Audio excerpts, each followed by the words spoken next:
Assalamualaikum warahmatullahi wabarakatuh. Saya Alfarisi Muammar dengan NIM D1B019203 dengan dosen pengampu Riri Oktari Ulma SPMSI, mata kuliah pengantar ilmu ekonomi. Baiklah, di sini saya akan mempresentasikan hasil kerja saya. Baiklah, yang pertama adalah pengertian pasar. Pasar adalah suatu mekanisme yang mempertemukan pembeli atau konsumen dengan penjual atau produsen, sehingga keduanya dapat berinteraksi untuk membentuk suatu kesepakatan harga. Barang-barang yang diperdagangkan pun tidak hanya sebatas barang-barang konsumsi, tapi juga barang-barang produksi seperti mesin, bahan mentah, tenaga kerja, dan jasa. Bahkan pasar modal, pasar surat berharga atau bursa, dan sejenisnya. Selanjutnya adalah fungsi pasar. Dari segi ekonomi, pasar adalah tempat transaksi antara produsen dan konsumen yang merupakan komoditas untuk mewadahi kebutuhan sebagai demand dan supply.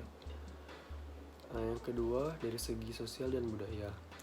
Pasar merupakan konstruk sosial secara langsung yang menjadi tradisi suatu masyarakat yang merupakan interaksi antara komunitas pada sektor formal dan informal.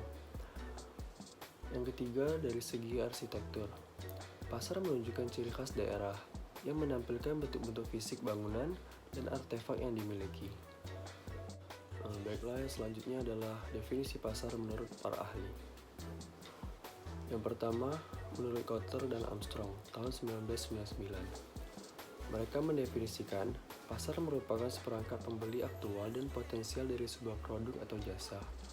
Ukuran dari pasar sendiri tergantung pada jumlah orang yang menunjukkan kebutuhan, memiliki kemampuan dalam pertukaran. Banyak pemasar memandang penjual sebagai industri dan pembeli sebagai pasar, di mana penjual mengirimkan produk dan jasa yang mereka produksi dan mengkomunikasikan atau menyampaikannya kepada pasar. Sebagai gantinya, mereka akan menerima uang dan informasi dari pasar. Yang kedua, menurut William G. Stanton, ia menyatakan bahwa pasar merupakan tempat di mana terdapat segerombol orang yang ingin membelanjakan uangnya. Atau dapat dikatakan bahwa pasar adalah tempat untuk kegiatan jual beli dengan alat pertukaran yang biasa disebut uang.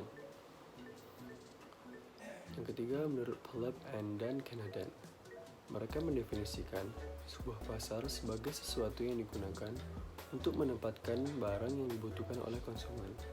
Sehingga kedua pendapat dari W. Stanton dan Philip dan Kennedy meyakini bahwa pasar ialah tempat untuk meletakkan barang-barang untuk dibeli konsumen.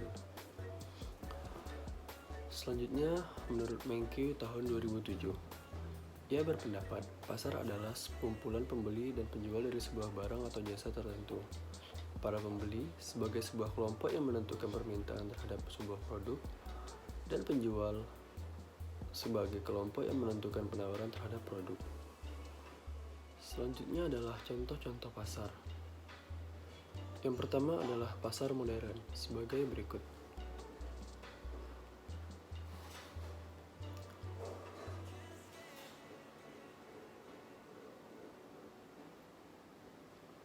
Yang kedua adalah pasar tradisional sebagai berikut.